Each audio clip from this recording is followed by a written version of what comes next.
Si vous nous prenez en cours, vous faites bien. Sinon, merci de nous suivre. Notre rubrique s'appelle Petit-Déj et notre personne ressource est Madame Jocelyne Silué. Madame, bonjour. Bonjour Mariam, bonjour à tous.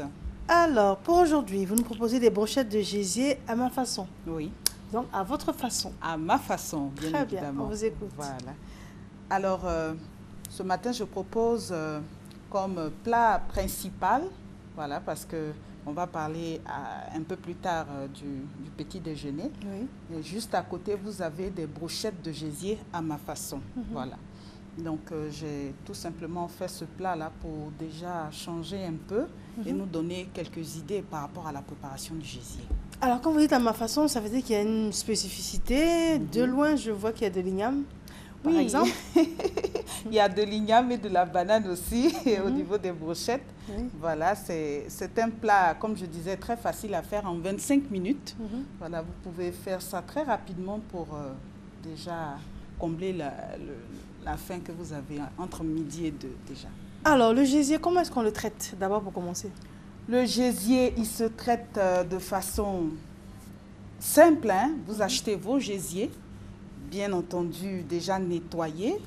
Mais déjà arrivé à la maison, vous allez remarquer qu'il y aura des imperfections, il y aura de la graisse.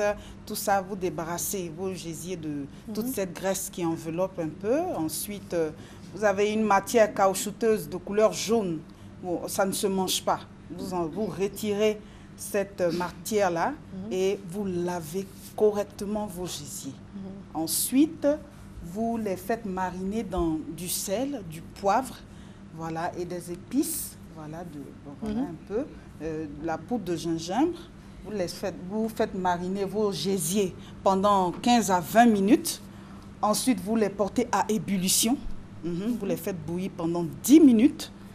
Et quand vous allez les égoutter, vous mettez ça juste à côté. Ensuite, vous alternez au niveau de comment dire ça, le fer qu'on utilise pour la brochette.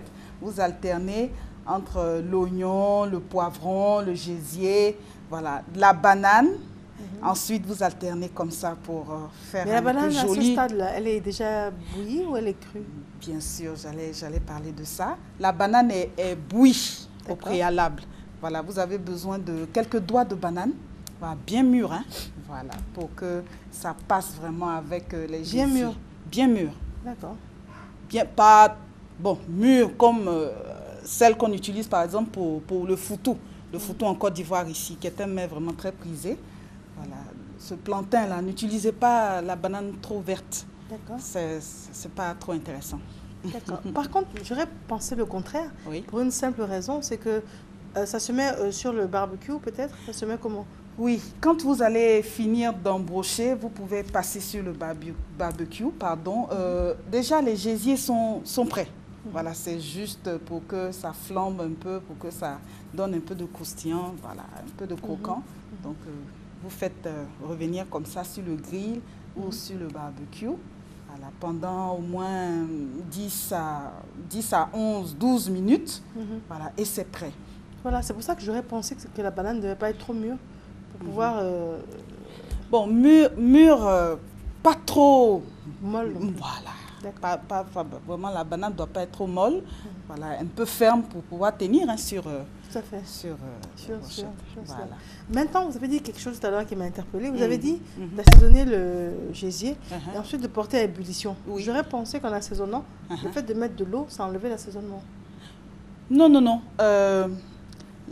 Puisqu'on a fait déjà mariner les gésiers pendant un certain temps, ça va, il y a déjà quelques éléments. Et vous savez que le gésier, c'est une partie du poulet qui est un peu dure. Voilà, si vous faites passer ça directement au grill comme ça va prendre beaucoup de temps. D'accord. Donc, il est conseillé de faire au moins bouillir ces gésiers-là 10 à 15 minutes. Voilà, et vous aurez des gésiers vraiment tendres. Voilà, pas très difficile pour vos convives à mâcher. C'est vrai que c'est important.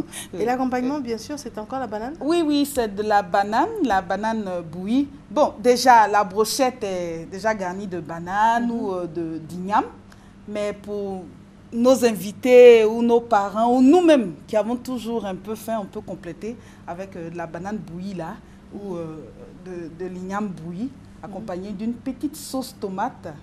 Bon, voilà, un petit piment bien corsé. Voilà, ça, vraiment. D'accord. Ça Il a l'air réveille. bien ferme et puis bien corsé. Donc, c'est quoi, tomate fraîche, tomate en pâte? Oui, tomate en pâte, voilà. Vous utilisez ça pour badigeonner ou bien vous tremper tout simplement. Hein. Bon, on sait tous le faire. Alors, je vois une autre position juste à côté. Oui, À base de crevettes. Voilà. En fait, ça, c'est le petit déjeuner que je vous propose. Ok. Voilà. Avant midi, bien entendu, on revient par exemple à 6h30, 7h. Voilà, c'est le petit déjeuner aux Bahamas. Ok. Voilà, c'est un petit déjeuner traditionnel de là-bas.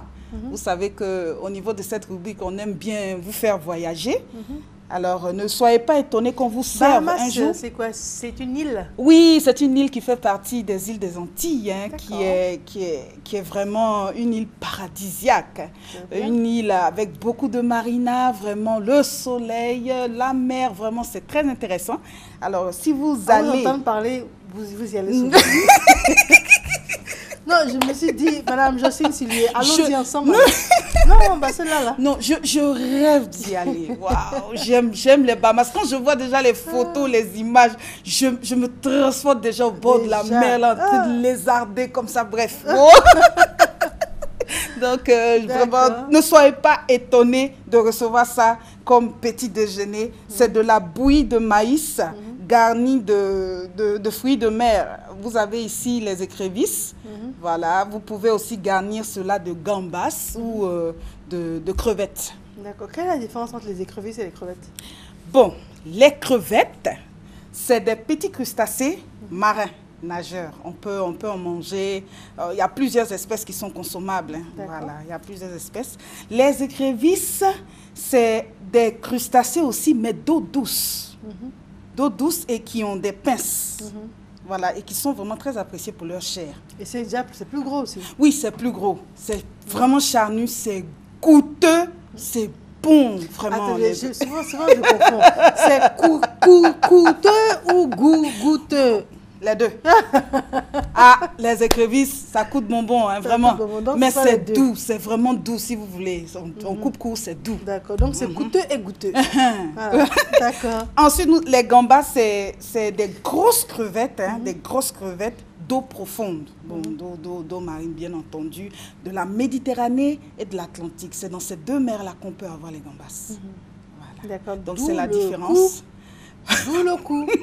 D'accord. C'est la différence qu'il y a entre les crevettes, les écrevisses et les gambas. D'accord, très bien. Alors, vous avez dit qu'en bas, c'est de la bouillie de maïs. Ah, je pensais que c'était la bouillie de riz. De la bouillie de maïs. Okay. Vous savez que dans ces îles des Antilles, là, nous avons nos arrière-parents qui ont été déportés. Donc, ils sont partis avec leur background, comme on dit, leurs origines culinaires. Donc, ils ont essayé d'accommoder un peu. Il y a beaucoup de fruits de mer là-bas. Qu'est-ce qu'on fait? On peut mélanger.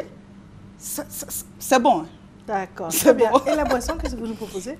Alors, c'est le fortifiant de ce jour. C'est du jus de pamplemousse. Précisons à chair rose. Voilà. C'est moins amer? Moins amer, oui. Moins amer. Mais aujourd'hui, je vous propose ce jus-là parce que récemment, il y a une étude qui a été publiée sur le jus de pamplemousse qui démontre que ce jus-là protège le cœur. D'accord. Oui. Le jus de pamplemousse protège le cœur. Le jus de pamplemousse. Consommez déjà 33 centilitres 3 fois par jour. Voilà. C'est-à-dire le matin, à midi et avant 16h, parce que nous savons que les agrumes comportent beaucoup de vitamine C. Donc, si vous prenez... Après 16h, on ne dort pas. Oh, vraiment. Voilà. Donc, vous prenez ça. J'ai laissé la pulpe là pour... Parce que moi, j'aime bien la pulpe. La pulpe, c'est agréable. Oui, voilà. Donc, c'est cette petite astuce que je vous montre ce matin. Le jus de pamplemousse à ne pas négliger, c'est vraiment bon pour la santé. Oui, c'est excellent. Hein. Ça a toujours été conseillé. 33 centilitres, pas plus.